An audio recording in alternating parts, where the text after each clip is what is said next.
All right, a very good morning to all our audience in the United Kingdom, and of course, good evening to viewers in Malaysia as well as around the region. I am Hezri Musa, one of the trade manager at British Malaysian Chamber of Commerce, Executive Office in Kuala Lumpur, and I'll be your MC today. I hope everyone is keeping safe and well. Welcome again to BMCC's trade webinar series with the title COVID-19, a catalyst for Malaysia's IR 4.0, a very interesting topic indeed. This webinar would be our third webinar series for this week. And of course, we've had several webinars held in the month of April and past 3 weeks in the month of May. And we are continuing the momentum of sharing more informative webinars to all our dear members, and of course, to all UK companies and organizations who has the interest and keen to explore Malaysian market, even during this unprecedented time. So for today's webinar, we are very pleased to collaborate with Malaysian Investment Development Authority, MIDA, Federation of Malaysian Manufacturers, FMM, and Serba Dinamik Group Berhad. So we have a very good blend of speakers representing the government, which is MIDA, FMM, which represent many manufacturing players in Malaysia, and last but not least, a private sector like Serba Dinamik, which is a very popular energy, oil and gas player, as well as in digitalization arena in Malaysia. It's a great opportunity for all our dear viewers today to listen to all these three experts of the subject. A quick introduction of each of our speakers today. Our first speaker is Mr. Siva Suryamurthy Sundararaja, Executive Director, Investment Promotion at Malaysian Investment Development Authority. Our second speaker, we have Dr. Helena Ian Yutlan, Council Member and Vice Chairman of FMM Industry 4.0 Committee. And last but not least, we have Dr. ACKIEL Mohamed, who is the Vice President of Special Projects at Serba Dinamik Group Berhad. Before I pass the session over to the speakers, just a quick note for all our viewers today. If you do have any questions to ask during the session, please submit yours via the Q&A function tab available. So speakers will then answer it during the Q&A session after all the presentations are completed. So, dear fellow viewers, before I even pass the session to our first speaker, I would like to also take this opportunity to provide a quick brief on who and what BMCC is all about. So let me just quickly share with you a slide presentation. There you go. Okay. So, see. All right, BMCC has been around for the past 5 decades, almost 5 decades, in driving the bilateral trade relationship between these two great nations, United Kingdom and also Malaysia. Past 5 decades, BMCC act as an important organization to support UK businesses with networking, brand exposure, knowledge exchange, and other bilateral trade services. We are very proud to say that we've established ourselves as one of the prolific chambers, not just in Malaysia, but also in ASEAN, with a membership base of 270 companies that represent various business sectors. So for some, maybe this is not news, but for those viewers who do not know about this, BMCC is the official delivery partner of Department for International Trade, UK in Malaysia. So these are just a summary or an overview of what we offer to any UK businesses, whoever that have an interest to come over to Malaysia. So from a bespoke business matching services to tailored market research reports, we also assist UK companies with product launches, bespoke networking programs through our event management services. And last but not least, we also assist UK companies with trade missions. So the last trade missions that still remember, we assist WESH delegations that came over to Malaysia back in October before all this pandemic happened. This slide is basically just to share with all of you about our recent marketing collaterals related to opportunities in Malaysia and setting up business in this country. So this would be again relevant to any UK companies that have interest to venture Malaysian market. Also is a member of the Britain in Southeast Asia, BZIA network in short. It's a group of 9 British Chamber and Business Council across the Southeast Asian region, aimed at developing effective relationships between British Chambers of Commerce within ASEAN. BMCC also is a part of a global chamber network comprised of British Chamber of Commerce, BCC, members and business groups that are located across all continents of the globe, directly linked to chambers of commerce in every region of the UK. And this is just to show a diverse blend of UK companies currently in Malaysia, who is also a member of BMCC.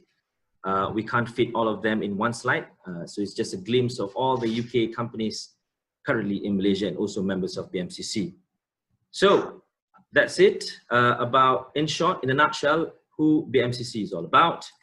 And without further ado, I would like to pass the floor to our very first speaker, Mr. Siva from Malaysian Investment Development. Siva, the floor is yours. Thank you, Hazri. Very good evening to all. Let me first introduce my organization, Malaysian Investment Development Authority.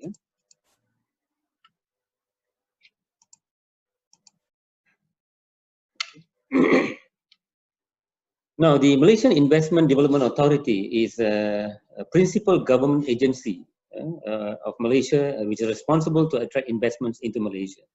So we are the first point of contact for investors who want to do business in Malaysia. So we are truly international. Yeah? We have 20 centers worldwide. And of course, we have 6 offices in Europe. And of course, we have an office in London. Yeah? It's headed by Ms. Rashidah Osman. She's one of the most senior officers that we have. I've known her all my life in MIDA, I would say.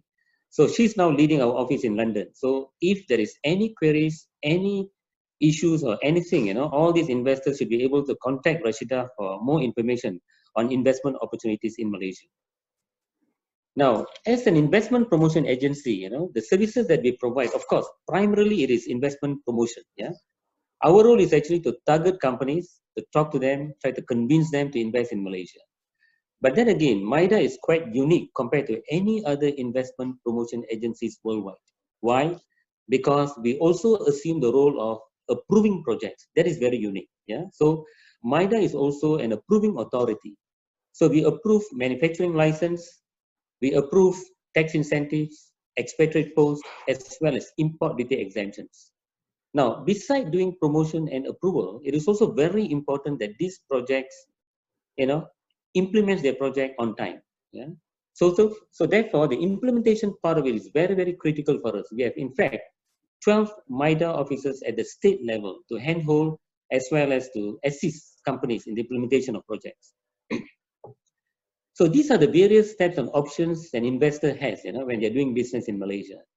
The simplest form of doing business would be the setting up of representative office. Yeah, and of course, they can set up operational headquarters. This is something that we are promoting, as well as setting up production facilities in Malaysia.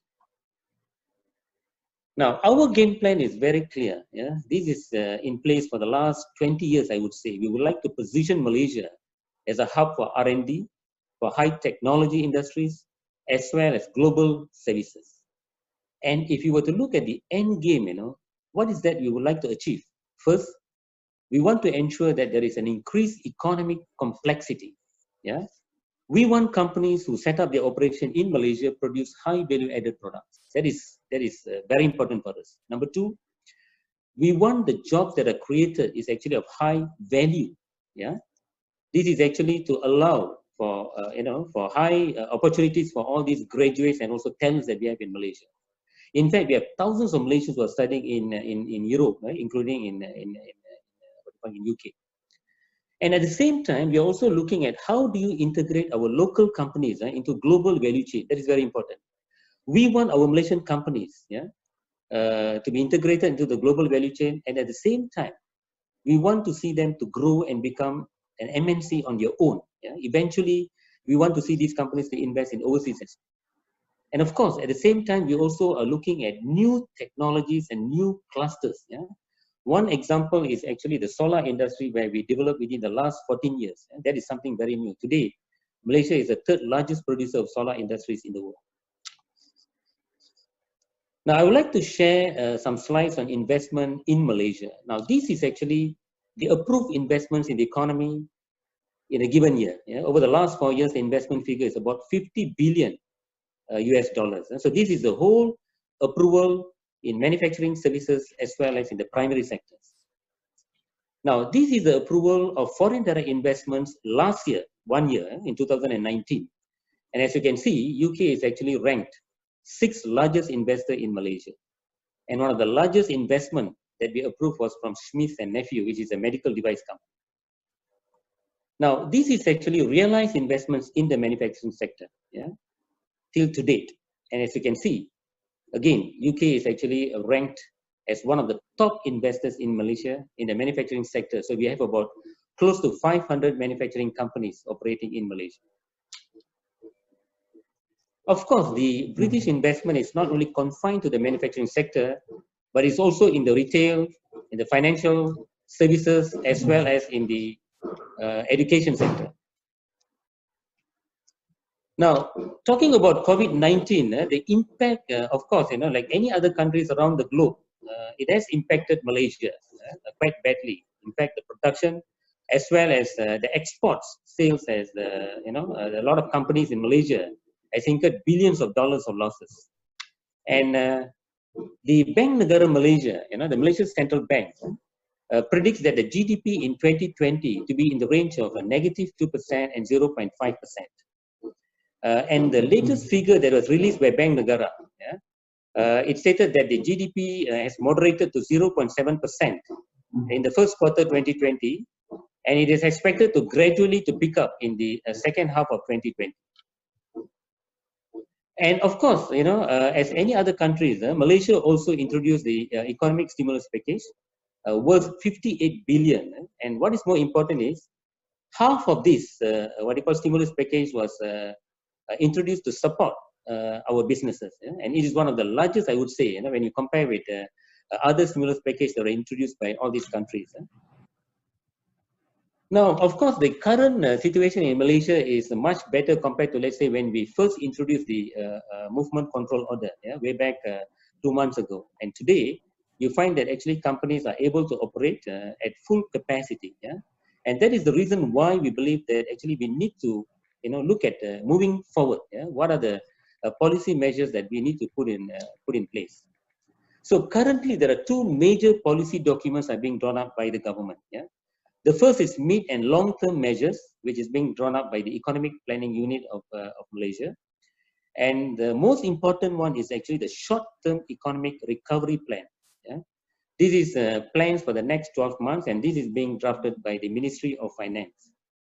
And in both of these documents, so MIDA is very much involved in coming up with policy recommendations and suggestions.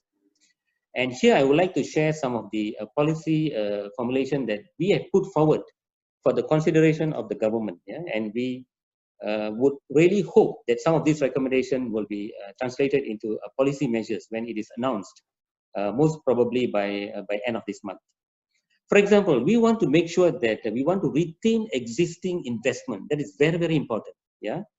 We don't want our existing companies, especially the foreign companies, redeploy their production capacity outside Malaysia, or worse still, if they were to relocate their operation to our neighboring countries. That is number one. Number two, we want to revive our domestic investment. Why? Because most of these companies in Malaysia, Malaysian companies, are small and medium enterprise, and they are badly hit during this pandemic. Number three, we want to ensure we sustain the inflows of foreign direct investments as well as domestic investment in Malaysia. So we need to attract high level of new investments and encourage our existing companies to actually to reinvest.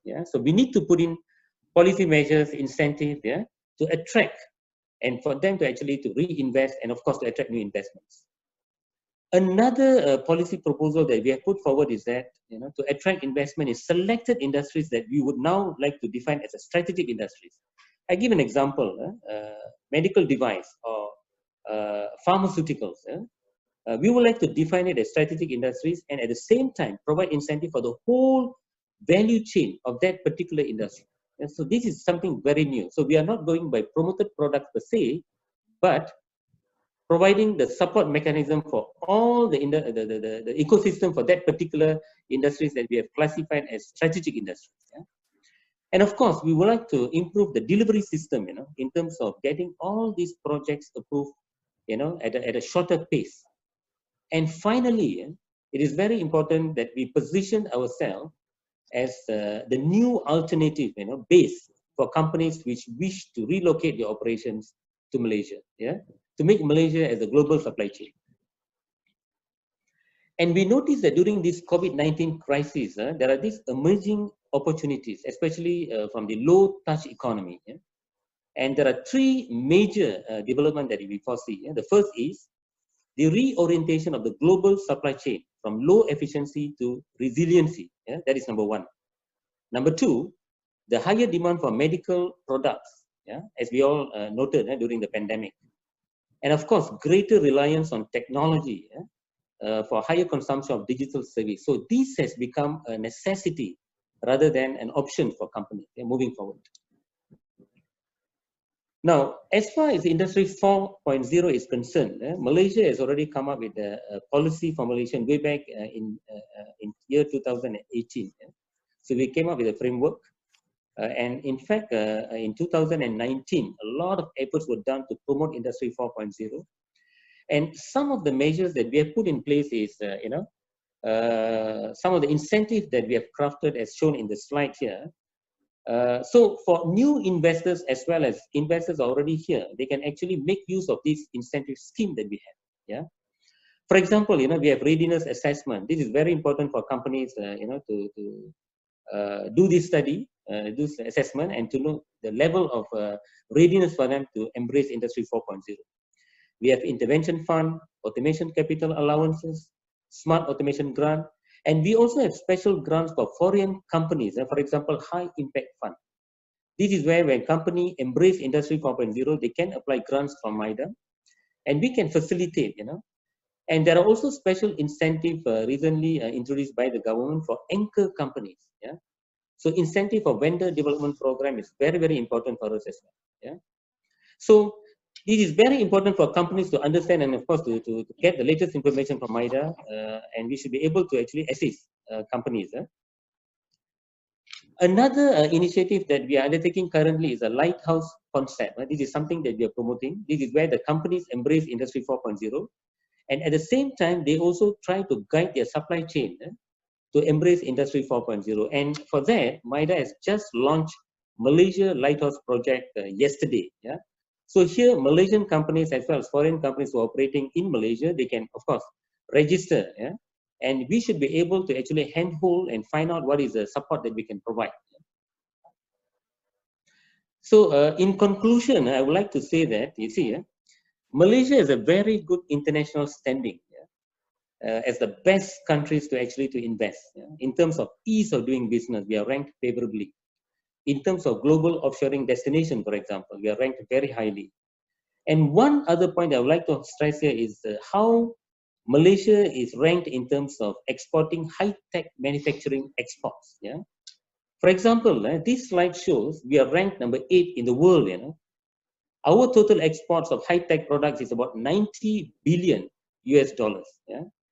This is not possible if we don't have that kind of mature industries in Malaysia. That kind of infrastructure, that kind of talent, that kind of ecosystem, and of course, the engineering supporting industry in Malaysia is of world class. And that is the reason we find that both World Bank as well as IMF have predicted that Malaysia is resilient.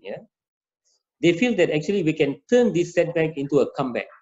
As you can see from the what you call the GDP projected to grow at about 9% in the year 2021. This is actually by IMF.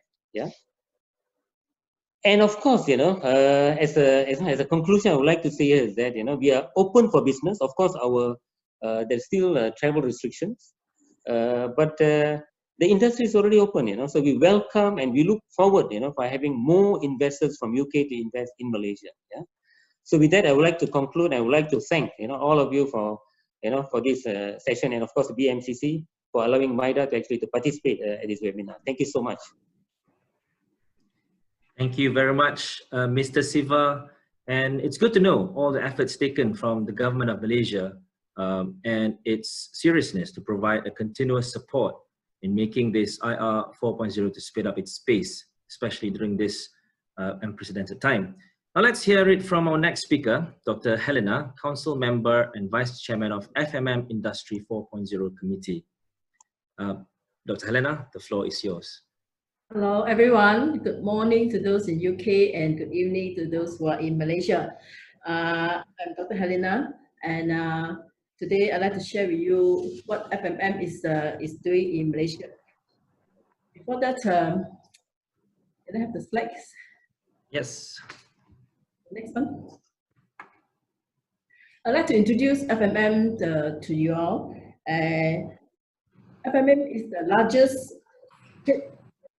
organization for Malaysian manufacturers.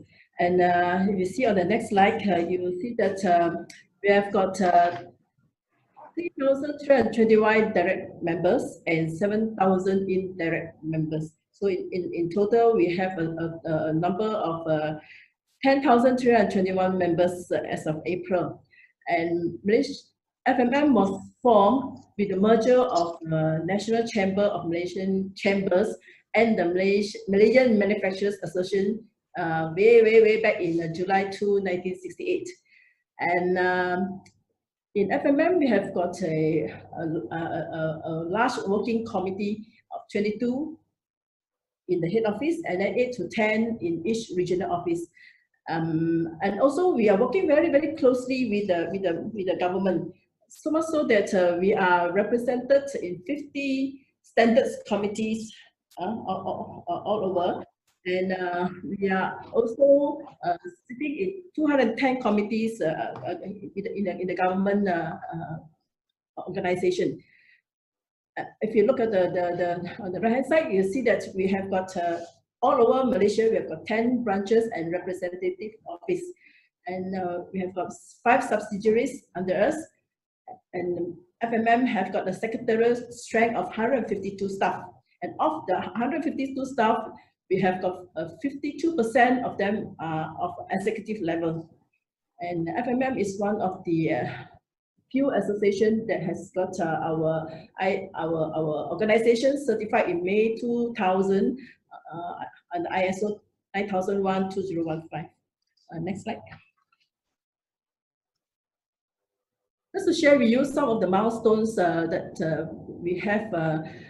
Actually, we have many activities under Industry 4.0. These are some of the milestones. The significant ones are in March 2017, FMM set up the FMM 4.0 committee, and later in the year, in October, we have our first conference, Industry 4.0 conference. The first conference, we have to pull a lot of members to come because that 2017 Industry 4.0 is still something rather new.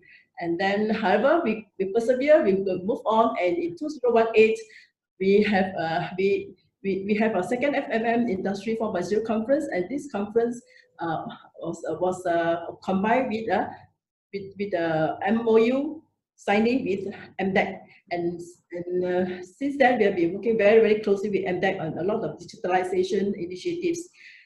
Following that, we have got also this is quite a big milestone for us. That is we together with MIDA organized the launching of the National Policy on Industry Forward. That was officiated by our previous Prime Minister. And then later in the month in 2018, we also signed MOU with CIRIM, which is how we say a government organization for various institutes how should I explain that? CIRIM is actually a government body that has got a lot of a lot of capability to assist the private sector. And in October 2019, we also collaborated again with, we launched again our industry forward, and also together with MIDA. Actually, in this year 2020, there are many plans for industry 4.0 activities, but because of this pandemic, we have got to shelve most of it. Next slide, please. Okay, to help the Malaysian companies in our journey towards industry 4.0, we have FMM came up with a roadmap. This roadmap is of three very important points. That is to educate our members and on the knowledge and skill development for their employees. So how we do this is through various pocket talks, seminars, conferences, and also FMM. In FMM, we have a training institute. This is to help in talent development. Secondly, is we collaborate with various technology partners and government agencies and also academia. We are working very, very close with various universities, and quite a number of our community members. We are actually in various technical working group of the industry forward. That is also in close association with all these various universities, and also FMM has been playing a very big part in promoting Tibet to our people, to enable them to understand the importance of changing the way of learning in order to be able to get on the mainstream of the required skill set, so that manufacturing companies can easily use all the students that are passing out each year from universities and from colleges. And lastly, our roadmaps is to enable our members to understand what are the services available. So we act as an advisory capacity, and also to advise the manufacturers or our members what are the funding and financial assistance that are available from the government. As you can see earlier from MIDA slide, there are actually various type of incentives and grants and help that the government is giving to manufacturers. Next slide, please. Okay, Malaysia's readiness towards Industry 4.0. In 2017, FMM together with MIDA, which is the Malaysian Institute of Economic Research, we did a business conditions survey, and this survey shows that in 2017, there are some companies who are already on Internet of Things, cloud computing, and big data, but the figure doesn't seem to be so encouraging. If you see the next slide, next slide, please. In the next slide, in the second half of the first half of 2019, we find that from the survey, we found that many companies suddenly has got themselves automated in their process, and we find that there's many companies desiring to move forward towards adopting various Industry 4.0. There is a big change towards wanting to go towards Industry 4. Next slide, please. So from this survey, we are able to see that system integration, big data, and cloud computing is something which earlier part. During our survey, we noticed most companies are moving towards that area, wanting to move towards the area, and we found that most of those companies who are already into that area were MNCs companies. And we find that 3D simulation and AR were not so popular at that time. But then in 2019, we found that the scenario changed, that more companies adopting automation, and then you find that with automation, we need we need to have system integration so that the operation or the business of manufacturing will be seamless. And cloud computing and cybersecurity and digitalization is moving towards the right direction. And I would say that due to the fact that we have moved towards so much towards automation is partly due thanks to the government. Is because the past few years that there is a curb on bringing in foreign workers. So in this way, a lot of companies are being I would say pushed towards the direction of adopting automation, so that dependence on cheap foreign labor is not the right way to go, which some companies realize, so that they are moving towards automation for a better company operation, at the same time also for higher product quality. Okay, next. At the same time, we know that FMM, being very close liaison with the government, knows that the government are pushing on various activities and initiatives, especially the readiness assessment program, which is actually to assess the company, to help them to assess themselves whether they are ready to move towards Industry 4.0. And we have helped in a way that we give a lot of big push, and we did a lot of seminars and awareness creation to our members. And we say that we were told that FMM members are the most who participated in this RA program.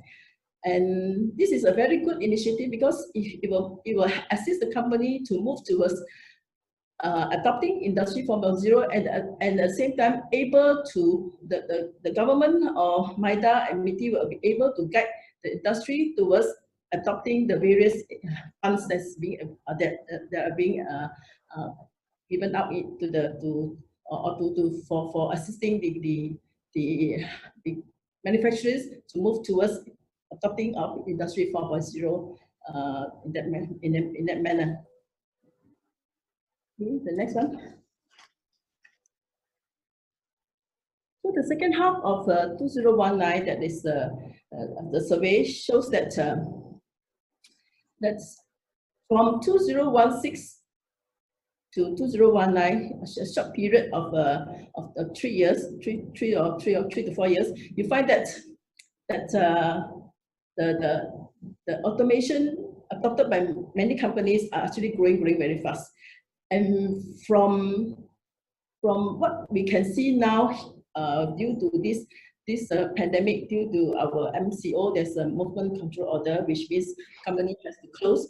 And many companies realize now that the urgency of adopting 4.0 is very, very important, due to the fact that now you have got this social distancing, we have got this need to work from home due to traveling restrictions and things like that. So to get ourselves into this way of doing business is, of course, we always call this the new norm. But this is something which I personally feel that many companies is given a wake-up call that now is the time that we need to move in this direction, whether we like it or not. Okay, and in conclusion, next slide, please. This COVID-19 pandemic is actually causing the world business economic system to change. Every country is in the same situation. So therefore, digitalization across industries and across the countries globally is going to happen. And due to that, we find that if more companies were to adopt or go towards Industry 4.0, which is, I think most of us are going towards that area, then we find that we can be really able to become a global entity very soon. And because of this, many will start to adopt IoT, industry of things, which is something which most companies in Malaysia, frankly speaking, did not want to go there. Is due to because we need to have a better broadband service, which I believe our government is working very hard towards giving us 5G, if possible, in the near future, so that all this digitalization and IoT will be able to perform well. Okay, so so it's very important that most companies here in Malaysia now are moving towards Industry 4.0, and in order to operate with less manpower, so that we can move our country towards a bright future in a, as soon as this MCO is over. So thank you very much for listening. Thank you very much indeed, Dr. Helena, with your presentation. Yes, I must say that it's good to know that adoption of IR 4.0 is obviously inevitable, and there is an urgency of adopting IR 4.0 among Malaysian companies. So now, next we'll be having our next speaker, Dr. Muhammad ACKIEL. Without further ado, please, Dr. Muhammad ACKIEL, yeah, the floor is yours.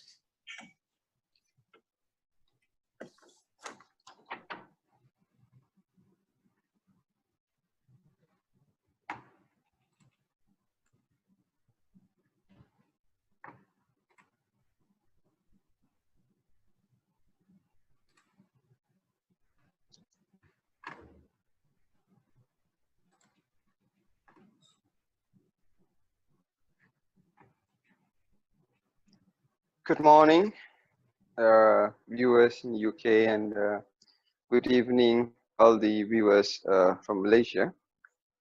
So thank you, Mr. Hezri, for the brief introduction, and thank you everyone for making time to listen to our presentations about the topic discussed today. So we have heard from the first two speakers giving their perspective from the government initiatives and readiness, as well as the industrial association. So I would be giving a perspective from the experience of the practicing private industry. Yeah? So to introduce myself, I am Muhammad ACKIEL. I am the Senior Vice President for IT and Education. Yeah? We have several units which I will be explaining in a while. So our company is called Serba Dinamik Group Berhad. Yeah. So what do? We are an international engineering solutions provider. Yeah. We have over 26 years of experience. What do? Our core business is in the. We started as the oil and gas maintenance company. We do plant maintenance, mainly of the rotating equipment in the plant, also static equipment in the energy sector. And then we do EPCC, whereas it would be engineering, procurement, construction, and commissioning. We have we owned some energy plants ourselves in Indonesia and so on, and also processing plants. Yeah, I mean not the non-oil and gas sector. We are building plants in Tanzania. We are building hydro plants in Laos, in Nepal, in some part of Malaysia, and so on. And also we are building a chlor-alkaline plant in Central Asia, namely in Turkmenistan. And for the past few years back, we have been involved in the frontier technologies development, which I would be explaining more in detail in the upcoming slides. And for the, I think back 10 years ago, we started our IT subsidiary called SDIT. And apparently, since we are doing the plant maintenance, system integration was an area that we could not avoid. We had to be involved in it. And then training and education was also an important element that we got involved into. We had a global skill center based in Malaysia. And I think just 2 months ago, we acquired one of the local universities in Malaysia called UNIMAI, or University of Malaysia Computer Science and Engineering. It's I would say it's one of the Malaysia's premier digital technology universities. And then, of course, we have our global trading when we do the normal trading within our business units. So our base is in Malaysia. We are present in 21 countries. Yeah. One country more than MIDA. MIDA is present in 20 countries. Yeah. So our positioning is quite strong in Southeast Asia. Yeah. Malaysia, Singapore, Laos, Indonesia, and so on. A big part of our revenue comes from the Middle East. We are very strongly present in Qatar, Bahrain, UAE, Saudi, Oman, and Kuwait. Yeah, and then we are also in in South America, in Guyana, namely. We made this venture 2 years ago. We are also present in the US and Mexico and the rest of the countries, as you can see.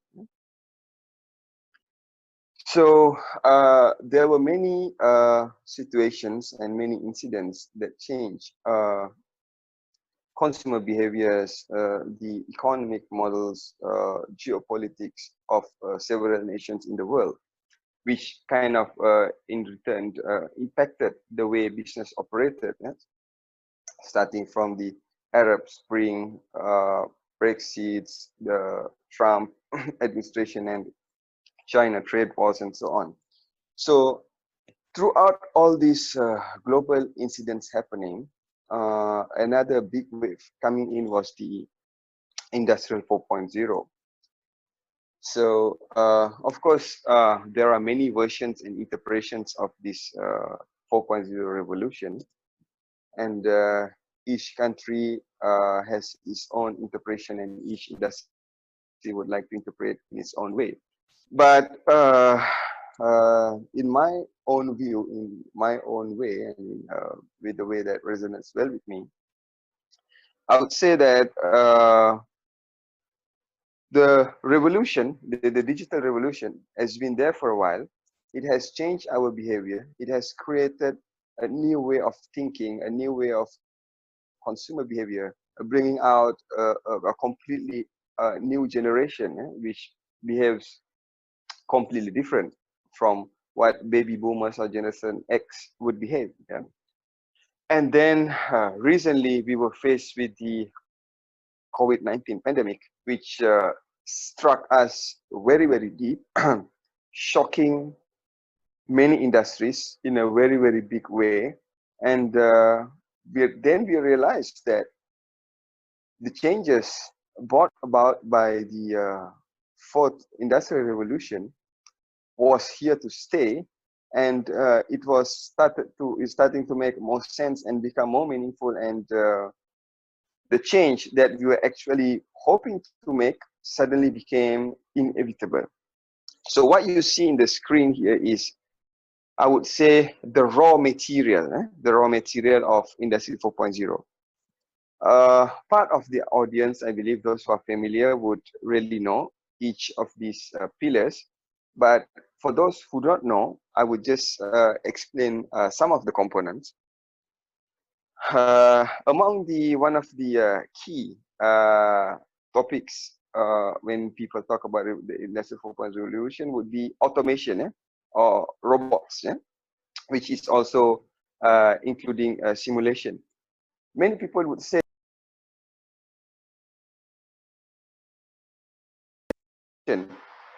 but the key difference here, what I would like to pinpoint is, in the third revolution, automation was there, yes, but the machines were particularly just doing instructions that were given to them, strictly that, nothing else. Move up, move down, left, right.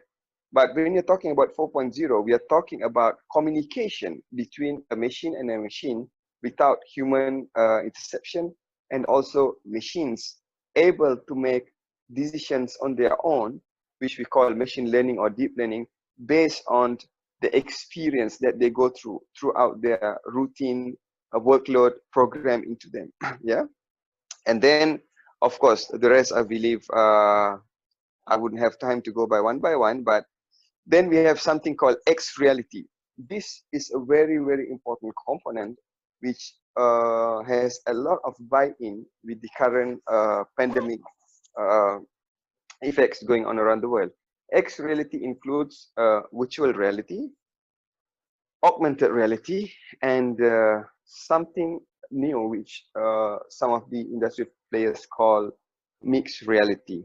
So this immersive experience has become very, very relevant because each of these immersive experience, tries to bring a specific experience or a specific scenario to your doorstep when you're not able to experience or feel and see it in the actual geographical location.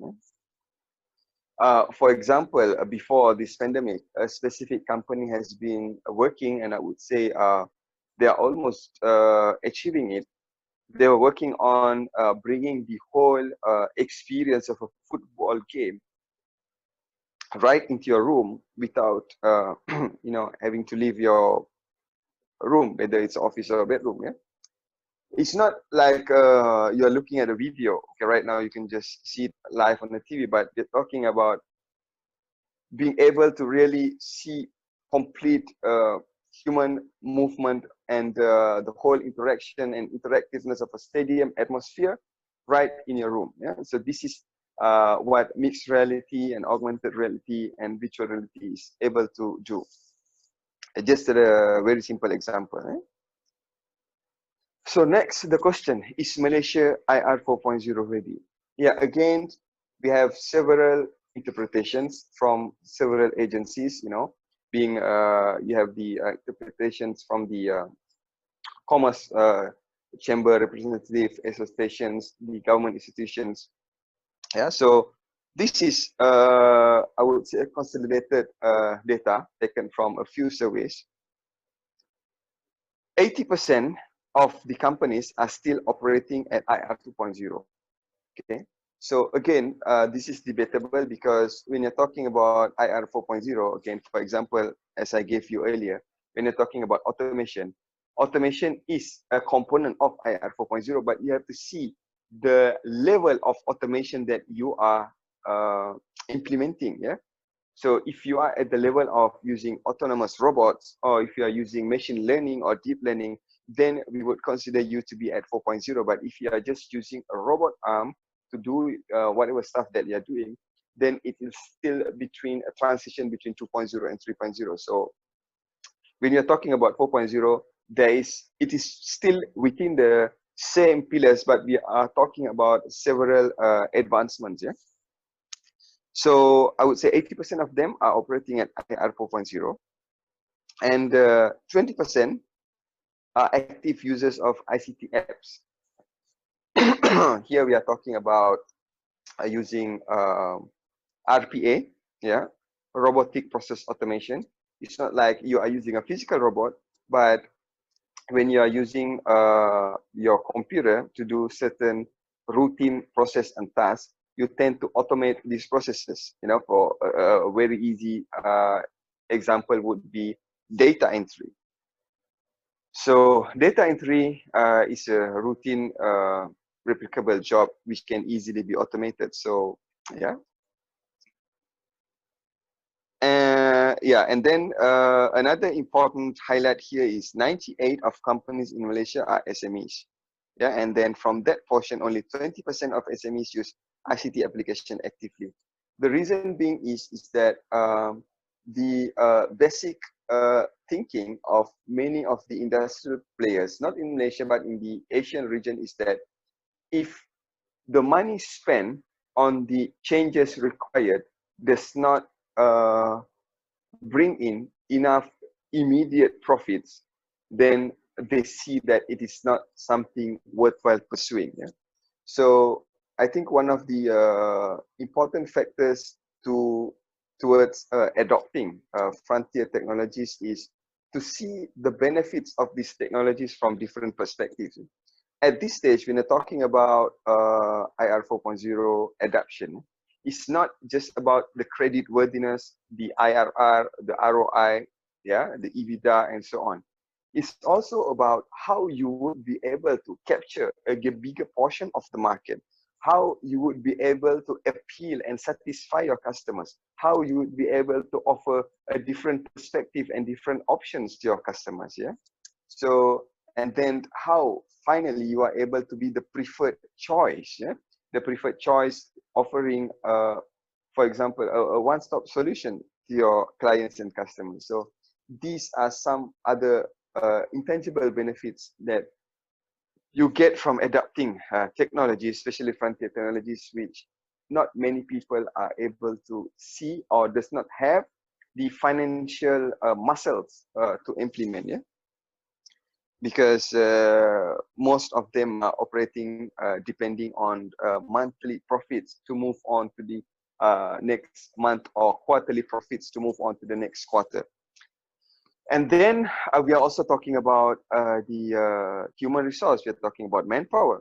Is the our graduates market ready for the adoption of these frontier technologies? I would like to explain more on this, but again, the survey found that 63% of the fresh talents are unprepared. Yeah. For example, we are talking about machine learning. We are talking about programmers who are really able to come up with the architecture of a specific algorithms and then go deeper into machine learning or deep learning. We are talking about programming in Python or R environment. It's not there yet. We are talking about artificial intelligence.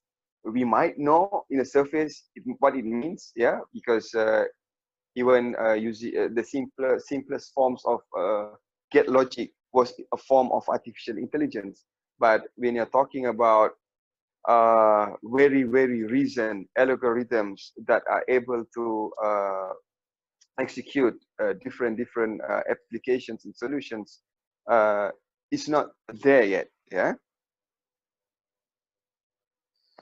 So what is our role in the IR 4.0 transition? We realized that the big wave is coming a few years ago. So we did spend a lot of time strengthening our muscles in the core pillars, which I had showed in my previous slides. Yeah. So among the key initiatives that we immediately took was rather than implementing or taking in off-the-shelf products from any of the solution providers, we started to strengthen our own selves in these main pillars. Reason being is because from our own research, we found that you could only get the fullest benefit of a digital transformation if it was tailor-made to suit your own pathway and process. You know, if you just took a product off the shelf, it would not suit exactly to your way of business model. And then you would end up being a digital fashionista where you are equipped with a lot of digital tools, but you're not able to get the fullest benefit of that digital tools. You might be making a lot of sales, but you might not be making a very big profit margin. Yeah? So what we did was we acquired an IT company in India to expand the resource talent pool. Yeah, India is a very huge market for the IT talent pool. And then we started to have our own innovation hub in Chennai, together with IIT Madras. And then we had another innovation hub set up in Silicon Valley, and we tied up with Stanford University with the AI and robotic research institute in Stanford to explore into deep, I would say, high-level research within the AI and robotic fraternity. And then we were setting up our innovation hub in Shenzhen when the pandemic broke out in December. So we had to pull back our resources. Yeah, and then also within the time frame, we started to roll out a lot of IT products and initiatives. Yeah, within the fraternity of the X reality, yeah, virtual reality, augmented reality, and mixed reality. And we came out with, I would say, state-of-the-art solutions like smart maintenance. It is A to Z solutions for for smart maintenance, whether it's from the perspective of plant owners or whether it's from the perspective of contractors, vendors doing serving the industry, from manpower, scheduling, inventory, warehouse management, to real-time monitoring of the equipment, case-based management, troubleshooting, risk-based inspection, and whatever required in the whole life cycle and ecosystem of plant maintenance. Yeah. And we also implemented mixed reality, where you could actually bring the plant into your office and start discussing with experts from around the world without them having to travel to that specific plant, which is still implemented in a lot of plants, which causes a lot of, I would say, downtime while waiting for those to arrive. And with a situation and scenario like this, where travel is not that possible anymore, I think these are the solutions that people would prefer. Yeah? And then we found that to drive 4.0 revolution and frontier technologies, the keyword, the key factor that would drive it further was innovation. Yeah, even in this situation of pandemic, innovation is the key factor for survival. Whether it is in terms of new technologies, whether it's in terms of new business models, whether it could be in many different forms. It could be in the form of incremental or radical innovation, but innovation is the way to go forward. And this, even before the pandemic, this has been clearly shown from the concept produced by Silicon Valley, where they started an area to develop and to gather startups and to encourage innovation. And we can see that today a big part of the global tech companies, the frontier global tech companies, are product from this Silicon Valley ecosystem. And many countries, including in UK, they are adopting this thing called innovation district, trying to pull in resources and companies and venture capitalists from all over the world to have to inculcate the culture of innovation. So, and there's a saying which many people say, I would like to repeat that as well, about innovation. Either you innovate or you will evaporate. So what we did was, we also did small-scale innovation hubs in Malaysia, and we are building large-scale innovation hubs. For example, in Middle East, in Abu Dhabi, it's 5 minutes away from the airport, which I would not like to delve. You can ask me if you would like to know more details into it. Yeah. And then this is a summary of what smart maintenance is. I think we are a little bit out of time. So this is just an overview what the system looks like, how you will get instant updates, how the equipment are monitored real time, how you'd be able to go into detail from plant level, into equipment level, into component level, how you can see the time to failure of each equipment, you can see the plant operation level, and you can plan your procurement. It's not just about predictive maintenance, also about predictive procurement, where you can predict your procurement so you can have a first-hand understanding what kind of parts you would require in the next 6 months or next 1 year, rather than having a full stock and so on. Yeah? And then this is the concept or the recipe that our innovation hub has. The normal districts in other parts of the world where innovation districts are being done and implemented, most of them just focus on the startups, a place for the startups together and for them to be incubated, and then for them to be grown into full-blown global tech companies. But when we designed our innovation hub, there was a lot of elements in terms of human and machines and intelligence put into one ecosystem. Yeah? And then we were also looking at the point of entertainment, where we wanted people to gather and have a very work, live, and play concept. It's not just focusing on work. I think the health consciousness and awareness has been very high in the past 10 years. Yeah? People are more health conscious. Working long hours is not the way forward anymore. It's about optimizing your time of work. We're trying to achieve more results in 4 to 6 hours than what we used to achieve in 8 to 12 hours of working. Yeah. So all these kind of things requires a specific environment, an environment where it encourages innovation. It gives people enough room to blend, mix, communicate, interact, rather than working with silos. You know, it's a gathering of academic and research labs. It's a gathering of specific global tech companies. It's a place for venture capitalists to be. It's a place for everyone. Yeah? Basically, it's the home of innovation. Yeah, this is what we are doing. Yeah.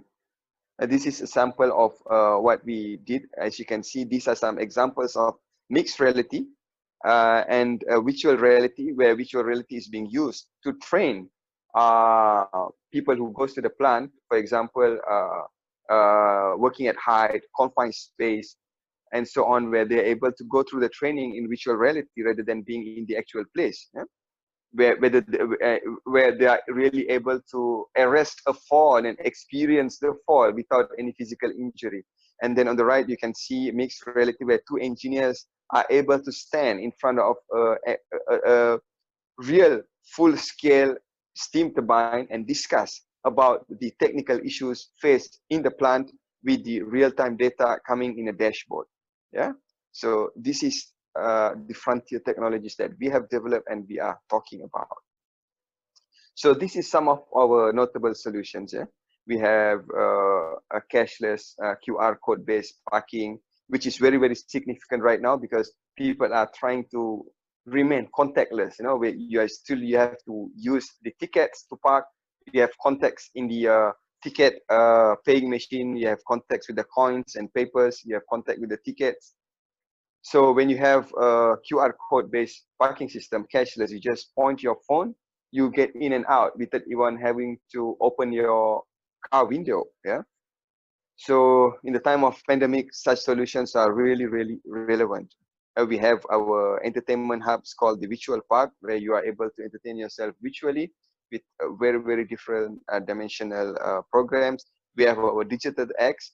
This is a venture capitalist arm of our company, where we invest on startups in the accelerating stage. And we have our recently launched Halal to Go, is a food delivery app. Yeah. We have our e-commerce platform, which is really, really important in the coming years, really at this moment where a lot of transactions is being done through e-commerce. And we have our blockchain product, NITSET, and then we have our global content exchange platform as well. So yeah, this is, I believe, something which is very clear right now, which I will not delve much deeper into. It's about the outperforming industries and the underperforming industries in NASDAQ and SP 500. Yeah, in conclusion, yeah, when we are talking about opportunities for foreign companies, especially from UK, I would say the opportunity lies in the high-tech area, where we are talking about complicated AI solutions, complicated robotic implementations, complicated healthcare systems, because the one lower than that is already being catered by the local entrepreneurs, local startups, and from among the other Asian countries. So opportunities for UK companies, I would say, not only to come in the high-tech area, but also to see potential ventures from Malaysia that could be implemented in the UK. Yeah, going by this current pandemic scenario, which would last for some time until the globally, everybody is satisfied with a very, very, I would say, safe and reasonable solution. So yeah, time is not on my side. I would really like to dwell, discuss, and share the experience of my organizations further. But I would do that better, I think, in the questions and answer session, where you could address specific questions to me. So with that, thank you for listening. Thank you for your time. I would like to end my session. Thank you very much.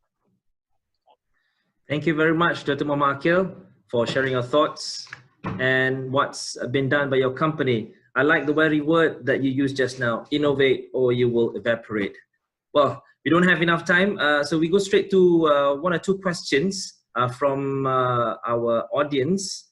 So let me just go straight to a question from Margaret. Let's see, Margaret Rafi. One of the keys to UK companies continuing to invest in Malaysia is the ability to enter Malaysia to see for themselves the infrastructure and ease of doing business. So what can MIDA or BMCC do to speed up the opening of Malaysian borders with the relevant safety measures, of course? So this question is for Siva. Well, of course, I think this is our major concern as well, because I think investors would like to travel and, of course, to visit Malaysia. Of course, at the moment, it is not possible. That would depend on Majlis, what they call the National Security Council, for them to make the decision, looking at the pandemic cases.